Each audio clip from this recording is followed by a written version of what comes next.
আবারও বীরভূমের মারগ্রাম থানার পুলিশের বড়সড় সাফল্য। একটি দেশি অনশাটার পাইপ গান ও 2 রাউন্ড গুলিসহ এক ব্যক্তিকে গ্রেপ্তার করল বীরভূমের মারগ্রাম থানার পুলিশ।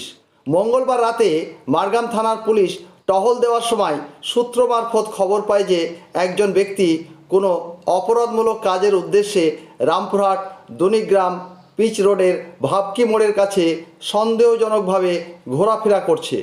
এই খবর পেয়ে মারগ্রাম থানার কর্তব্যরত অফিসার ঘটনাস্থলে গিয়ে সন্দেহভাজন ব্যক্তিকে আটক করে এবং তাকে জিজ্ঞাসাবাদ করলে ওই ব্যক্তি তার পরিচয় জানায় যে সে মারগ্রাম থানার বামদেবপুর গ্রামের বাসিন্দা। নাম উৎপল মাল, বাবার নাম মৃত তপন মাল। তারপর তাকে তল্লাশি করে তার কাছ থেকে একটি দেশি অনশাটার পাইপ গান ও 2 রাউন্ড গুলি উদ্ধার করা হয়। তারপর তাকে আটক করা হয়। বুধবার রামপুরহাট মেডিকেল কলেজ ও হাসপাতালে তার মেডিকেল চেক আপের পরে তাকে রামপুরহাট আদালতে তোলা হয়।